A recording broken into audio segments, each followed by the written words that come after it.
Assalamualaikum warahmatullahi wabarakatuh. Selamat datang di channel YouTube Unida Malang. Dalam program BISA, bincang santai seputar ilmu pengetahuan dan isu-isu terkini. Jangan lupa untuk like, share, komen, dan subscribe channel YouTube Unida Malang agar tidak ketinggalan video-video menarik dari channel YouTube kami.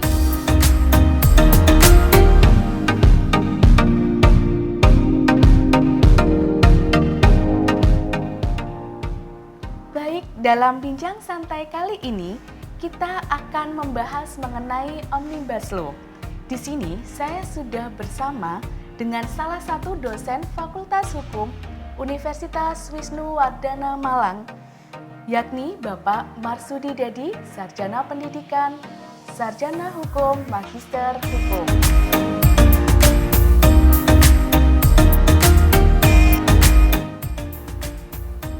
Mari kita langsung sapa narasumber kali ini. Selamat datang Bapak. Terima kasih Mbak Dian. Ya, gimana Pak Dedi kabarnya? Alhamdulillah baik. Bagaimana Mbak Dian? Alhamdulillah baik juga Pak Dedi. Nah, Pak Dedi, sesuai dengan tema program BISA, nah kita berarti hari ini berbincang santai nih Pak, mengenai tema yang kita bahas hari ini yaitu mengenai Omnibus Law.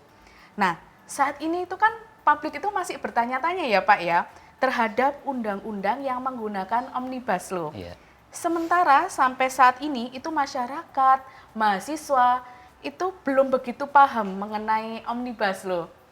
Sebenarnya apa Pak Dedi, Omnibus Law itu Pak Dedi? Ya, terima kasih Mbak Dian. Jadi begini Mbak Dian ya, hari-hari ini negara itu sudah banyak melakukan sesuatu, termasuk dalam hal memperbaiki kondisi ekonomi kita. Nah, salah satu caranya adalah melalui instrumen pembentukan peraturan perundang-undangan, khususnya adalah pembentukan undang-undang. Nah, beberapa waktu yang lalu, negara sudah membentuk satu undang-undang yang bertujuan khusus, yakni untuk mengundang para investor untuk berinvestasi di Indonesia. Nah, tetapi kemudian cara-cara yang digunakan itu masih bersifat konvensional, bersifat biasa dengan cara-cara yang biasa, sehingga kemudian tujuan yakni untuk mempercepat kesejahteraan rakyat itu dalam rangka untuk mencapai kemakmuran Mbak Dian juga belum berjalan secara optimal. Oleh karena itu perlu sebuah langkah-langkah besar, terobosan-terobosan hukum, salah satunya yaitu dengan melakukan pembentukan undang-undang melalui Omnibus Law ini. Nah, tetapi begini Mbak Dian, Omnibus Law itu ternyata bukan berasal dari bahasanya Mbak Dian, dari kota Pasuruan, tetapi berasal dari bahasa Latin, yakni dari kata omni, artinya semua atau segalanya, the all, for everything, begitu. Bus itu menunjukkan sebuah angkutan besar Mbak Dian, yang banyak mengangkut banyak orang atau barang. Dan law sendiri berarti hukum. Jadi secara harfiah sebenarnya Mbak Dian, Omnibus Law itu adalah hukum untuk semuanya. Hukum untuk segalanya. Satu hukum untuk semuanya. One law for everything. One law for the all. Begitu. Nah, tetapi kemudian begini Mbak Dian. Ada sebuah perbedaan dalam menyebut istilah itu. Istilahnya saja sudah berbeda Mbak Dian. Misalnya begini, Barbara Sinclair itu menyebut dengan istilah omnibus legislation. Kemudian kalau Glenn Ashcroft itu menyebut dengan omnibus drafting. Kemudian Louis Masikut itu menyebut dengan omnibus bill. Nah, di Indonesia para juris juga begitu. Misalnya begini, Prof. Jimli Asidik itu lebih suka dengan menggunakan istilah omnibus bill. Tetapi berbeda dengan Prof. Mahfud MD, beliau lebih suka menggunakan Omnibus Law. Atau Prof. Muladi juga suka menggunakan Omnibus Law. Atau Prof. Maria Farida lebih suka menggunakan Omnibus Law. Jadi ada perbedaan, tetapi ada satu prinsip yang sama, yakni bahwa Omnibus Law itu dimaksudkan untuk apa? Mengintegrasi beberapa undang-undang atau banyak undang-undang menjadi satu undang-undang. Nah, ketika kita seperti itu pemaknaannya, maka kita mencoba untuk menyusun pengertiannya, Mbak Jian. Sebenarnya omnibus law pengertiannya apa gitu. Nah, pengertiannya bahwa omnibus law itu ternyata metode penyusunan peraturan perundang-undangan, khususnya undang-undang, dengan membuat norma baru atau mengubah atau mencabut atau bahkan bisa merevisi beberapa undang-undang atau banyak undang-undang untuk kemudian digabungkan menjadi satu undang-undang yang materi muatannya itu berbeda-beda, jadi tidak sama, berbeda-beda atau saling berkaitan atau juga bisa jadi tidak saling berkaitan sama sekali dalam rangka untuk mencapai tujuan tertentu yang penting bagi negara. Nah, begini Mbak Dian, lebih mudahnya supaya kita lebih mudah memahami omnibus law, maka akan lebih mudah kalau kita kemudian membuat unsur-unsur omnibus law itu. Paling tidak ada 5 unsur omnibus law itu. Nah, apa itu Pak? Unsur yang pertama tadi sesuai dengan pengertian, satu bahwa omnibus law itu merupakan metode pembentukan peraturan perundang-undangan khususnya yaitu undang-undang. Kedua, omnibus law itu bisa membuat norma baru atau menghapus atau merubah atau mencabut materi muatan atau norma yang existing. Nah, kemudian yang ketiga Mbak Dian, omnibus law itu terdiri dari beberapa undang-undang atau banyak undang-undang untuk diintegrasi menjadi satu undang-undang. Kemudian yang keempat, muatan materinya itu berbeda-beda, tidak sejenis, berbeda-beda. Berkaitan atau tidak saling berkaitan sama sekali juga boleh. Nah, yang kelima, yang terakhir ini Mbak Dian, unsur dari omnibus law. Omnibus law itu dalam rangka untuk mencapai tujuan Mbak Dian. Karena metode maka ngenet dengan tujuan. Tujuan apa? Tujuan yang penting bagi negara atau bersifat prinsipil. Itulah omnibus law Mbak Dian. Wah, baik Pak. Nah, kalau berarti omnibus law itu sebenarnya fenomena baru atau fenomena lama Pak Dedi? Atau gini, sejak kapan Pak Dedi omnibus law itu ada? Iya. Ya, jadi memang omnibus law itu sebenarnya fenomena baru, tetapi kemudian menjadi fenomena lama tapi menjadi fenomena baru kan gitu. Jadi ini isinya itu lama Mbak Dian, tapi casingnya terasa baru untuk Indonesia ya. Nah, jadi begini, sebenarnya omnibus law itu fenomena lama. Saya sebut lama karena memang usia istilah omnibus law itu sendiri kurang lebih 200 tahun yang lalu. Tepatnya ketika itu ada seorang pengusaha namanya Stanislas Baudry Mbak Dian di kota Prancis sana. Beliau ketika sore hari itu historisnya melihat banyak pekerja yang pulang dari bekerja itu, tapi angkutannya tidak ada. Kalaupun toh ada Mbak Dian, itu hanya bisa mengangkut 4 orang saja. Sementara yang antri banyak.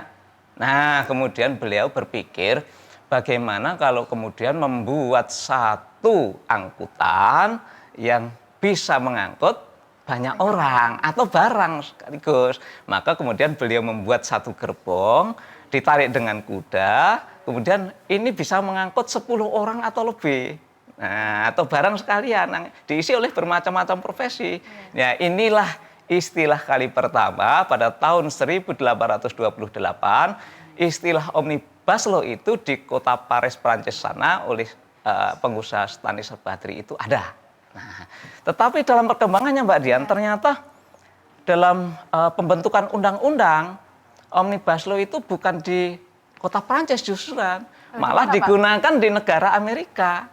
Nah, jadi pertama kali praktek pembentukan undang-undang dengan metode omnibus law itu terjadi di Amerika Serikat. Nah, ketika itu pada tahun 1850 Amerika sudah menggunakan omnibus law. Nah, ketika itu digunakan omnibus compromise namanya untuk mengatasi perbudakan di negara-negara Eropa. Nah, di Amerika ya. Selanjutnya dalam perkembangannya ternyata omnibus law ini juga kemudian digunakan oleh negara-negara lain yang mempunyai sistem hukum common law. Misalnya Inggris, misalnya Kanada, Australia, dan sebagainya itu negara-negara yang menganut sistem common law gitu. Nah, saya sebut baru tadi. Kenapa? Saya sebut baru karena di Indonesia ini, Mbak Dian, Omnibus Law itu baru ada, muncul istilah itu pada tahun 2019 yang lalu. Tepatnya ketika itu Presiden kita, Pak Presiden Joko Widodo, ketika sidang umum MPR, beliau gelisah ini ceritanya. Beliau gelisah, tapi tidak sampai menitikkan air mata seperti Mbak Dian. Gelisah dengan apa ini? Investasi Indonesia itu kok kalah dengan negara lain. Ternyata beliau melihat ada keruwetan di birokrasi, ada tumpang tindih di undang-undang, ada hyperregulation, banyak undang-undang tumpukannya itu. Sehingga beliau berpikir mengajak kepada DPR ketika itu, mari kita buat, begitu kira-kira, kita buat satu undang-undang yang dapat merevisi undang-undang dalam rangka untuk mempermudah investasi Indonesia. Ketika itu kemudian disetujuilah ada 3 konsep undang-undang menggunakan Omnibus Law itu, Pak Dian. 1 Undang-Undang Cipta Kerja, 2 Undang-Undang MKM, dan yang ketiga adalah Undang-Undang tentang perpajakan. Nah, realisasinya ternyata di Indonesia adalah Undang-Undang Cipta Kerja yang sudah menggunakan metode Omnibus Law. Nah, begitu Mbak Dian, itu fenomena baru kan di Indonesia 2019 barusan muncul itu. Bisa muncul Omnibus Law ya Pak Dedi ya? Iya, betul Mbak Dian. Nah, terus apa Pak Dedi yang menjadi ciri khas atau karakteristik Omnibus Law, dan adakah perbedaan dengan metode pembentukan undang-undang pada umumnya Pak Dedi? Iya, memang benar Mbak Dian, bahwa metode Omnibus Law itu ternyata mempunyai karakteristik atau ciri khas sendiri ya, dalam pembentukan undang-undang dibanding dengan pembentukan undang-undang pada umumnya atau pada biasanya ya. Paling tidak saya menyebut ada 3 lah karakteristik dari metode Omnibus Law itu. Yang pertama adalah multisektor Mbak Dian. Multisektor itu cakupan pembentukan undang-undang melalui Omnibus Law itu cakupannya banyak. Banyak yang dicakup. Tidak hanya satu jenis saja, tidak hanya perumahan saja misalnya. Bisa jadi perumahan, bisa jadi transportasi, bisa jadi pajak, bisa jadi mungkin nanti izin bangunan, pengemudi dan sebagainya. Itu multisektor. Nah, yang kedua karena multisektor, maka ciri khas yang kedua itu banyak pasal. Banyak pasalnya Mbak Dian. Banyak sekali. Nah, karena apa?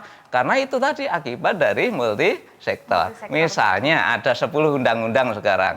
Kemudian satu undang-undang itu terdiri dari 100 pasal.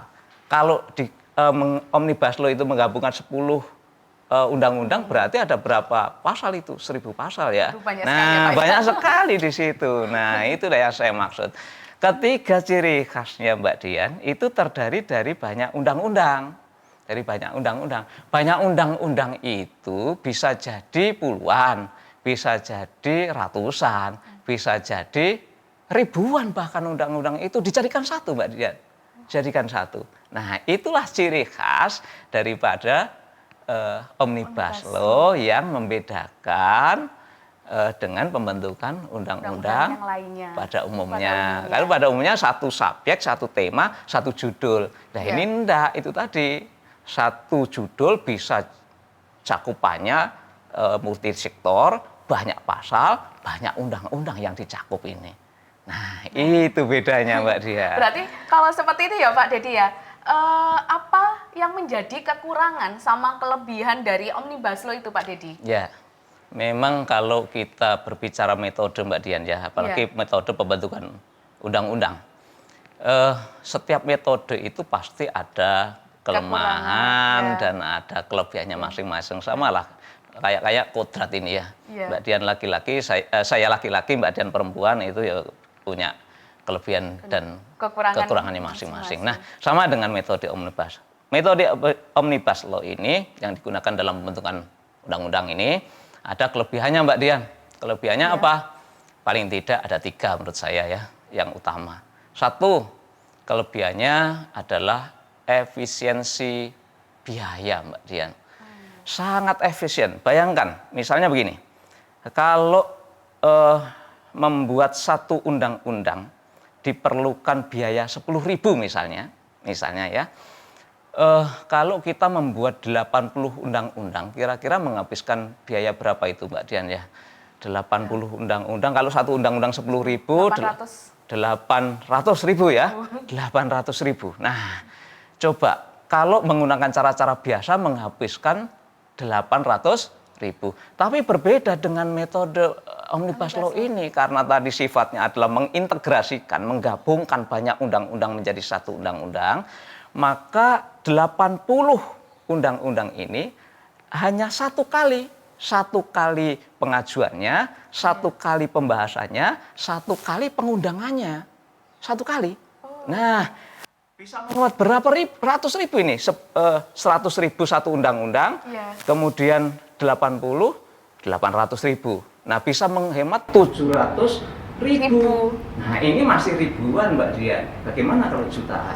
Bagaimana kalau miliaran? Waduh, tambah banyak lagi Pak. Banyak kan? Banyak. Nah, maksudnya negara itu kan benar. Ketimbang hanya digunakan untuk membuat satu undang-undang dan menghabiskan biaya besar, akan lebih baik kan kemudian dana itu digunakan untuk yang lain. Nah, salah satunya adalah untuk mensekolahkan Mbak Dian dan teman-teman, kan begitu, dialokasikan pada yang lain kan. Nah, begitu Mbak Dian, jadi satu efisiensi biaya. Yang kedua adalah mempersingkat proses legislasi Mbak Dian.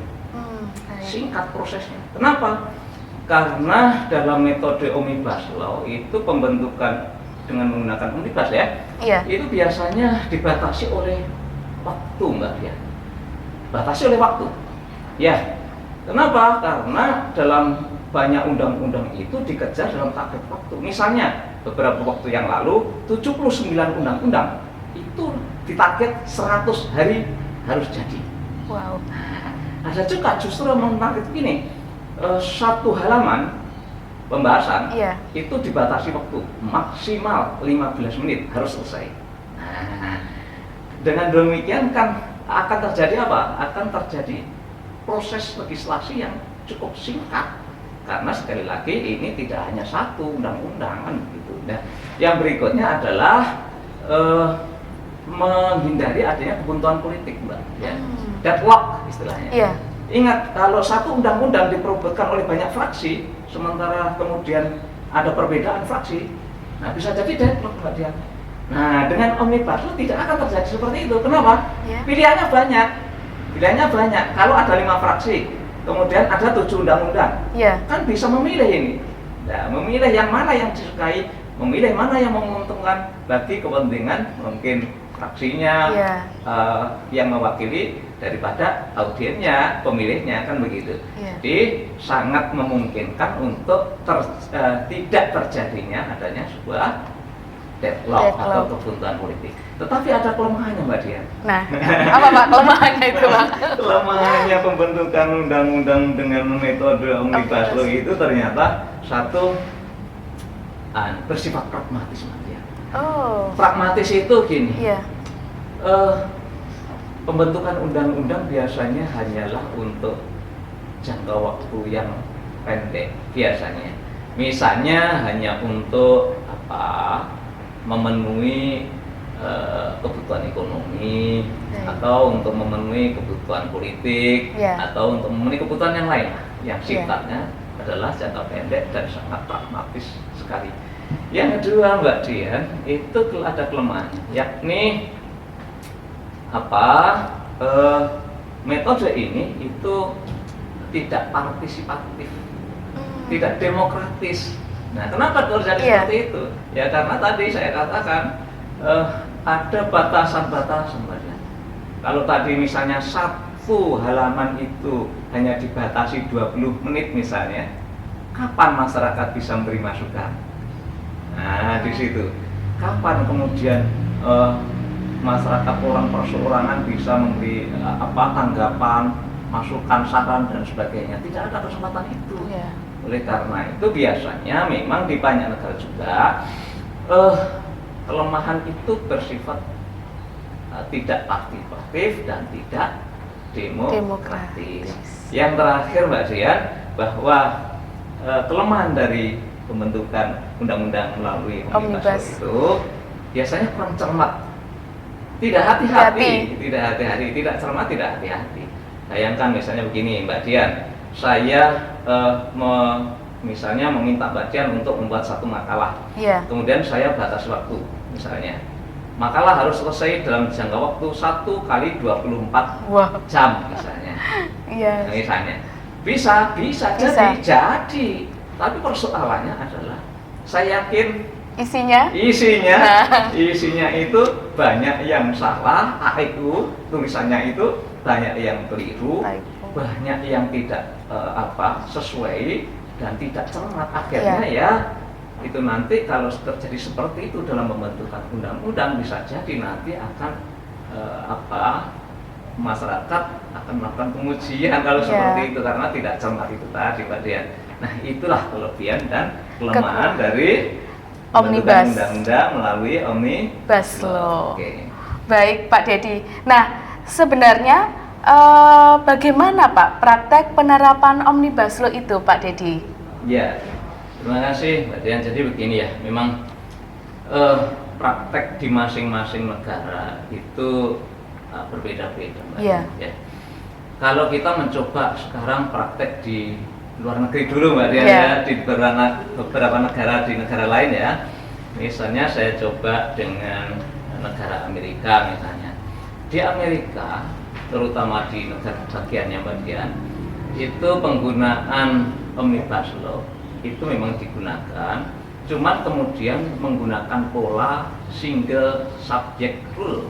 Nah, single subject rule itu maksudnya satu tema itu hanyalah untuk satu judul undang-undang. Satu tema hanya untuk satu judul undang-undang. Itu disebut dengan istilah single subject rule. Nah, kenapa menggunakan seperti itu? Karena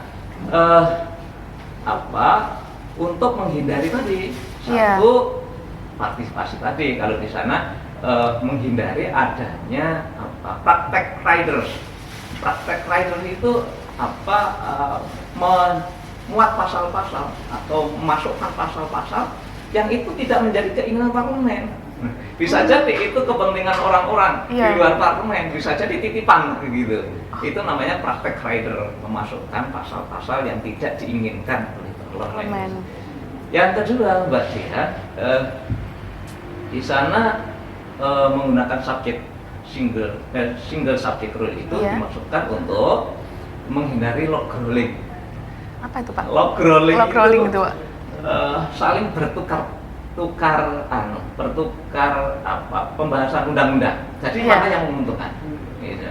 Misalnya presiden dengan DPR, ini menguntungkan presiden, maka DPR membantu. Kemudian ini yang menguntungkan undang-undang, yang menguntungkan DPR, presiden juga mengantuk. Itu adalah tukar menukar undang-undang sesuai dengan kepentingan. Ini namanya log rolling.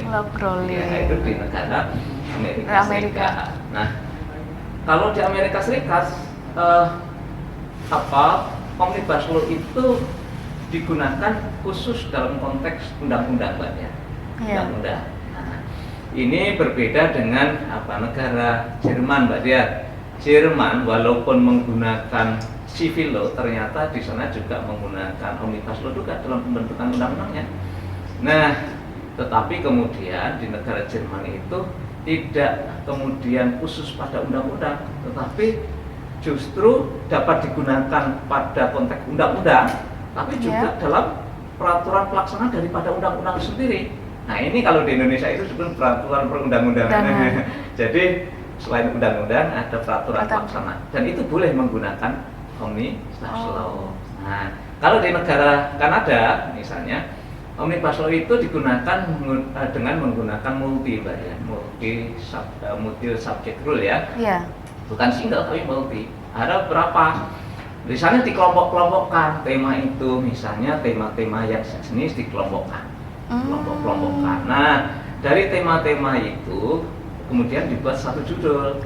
Misalnya oleh karena itu di sana misalnya ada 13 tema begitu. Ada 13 tema, biasanya tidak kemudian menggunakan satu judul, tapi menggunakan beberapa judul, misalnya 3 judul, 6 judul, atau 8 judul dari apa? 13 tema tadi. Nah, itu di negara Kanada ya, di negara Kanada. Lain lagi dengan negara Prancis ya. Negara Prancis juga begitu. Ada beberapa yang dikelompok-kelompokkan, dan di negara Prancis juga menggunakan digunakan dalam hal-hal yang bersifat prinsipil. Omnibus Law itu mengatur hal yang prinsipil dalam bentuk apa? Dalam bentuk undang-undang. Jadi itu ada perbedaan ya di sini ya. Amerika, kemudian Kanada, kemudian Prancis itu khusus Omnibus Law itu ditaruh dalam undang-undang. Tapi kalau Jerman itu selain undang-undang boleh Omnibus Law itu digunakan untuk melaksanakan pelaksanaan daripada undang-undang. Artinya di bawah undang-undang itu boleh menggunakan apa? Omnibus Law. Gitu, Mbak. Kalau di Indonesia, Pak? Kalau di Indonesia, kalau di Indonesia prakteknya mula-mula kita menggunakan single subject rule. Ya, sebelum ada Omnibus Law itu kita sudah tegas, jelas ya. Nanti bisa dilihat di angka 6, angka butir 6, butir 7, Undang-Undang Nomor 12 2011, Junto Undang-Undang 15 2019 tentang pembentukan peraturan perundang-undangan, sudah jelas nanti, Mbak. Kalau satu tema ya satu judul untuk judulnya itu. Tapi dalam perkembangannya negara Indonesia sendiri juga mengikuti negara-negara lainnya. Negara-negara lain, artinya kita tidak kemudian menggunakan, bisa jadi nantinya untuk saat ini memang kita menggunakan single subject rule, tetapi bisa jadi kedepannya dengan melihat praktek-praktek di negara lain tadi, Amerika, Kanada, Jerman, Prancis tadi, bisa jadi di Indonesia walaupun menggunakan civil law, tetapi tidak menutup kemungkinan untuk menggunakan Omnibus Law ini dalam pembentukan peraturan perundang-undangan, khususnya adalah dalam pembentukan undang-undang. Gitu ya. Ya ampun, ternyata sangat menarik juga ya Pak ya pembahasan kita mengenai Omnibus Law ini, Pak Dedi. Pak Dedi, terima kasih banyak ya Pak Dedi. Semoga next nanti kita bisa membahas lagi nih Pak, lebih banyak mengenai Omnibus Law, Pak Dedi. Nah, semoga bermanfaat juga bagi kita semua sahabat Unida Malang. Baik, saya akhiri bincang-bincang santai kali ini. Sampai bertemu pada acara selanjutnya. Saya ingatkan kembali untuk like, share, comment, and subscribe channel YouTube Unida Malang. Terima kasih. Wassalamualaikum warahmatullahi wabarakatuh. Waalaikumsalam warahmatullahi wabarakatuh.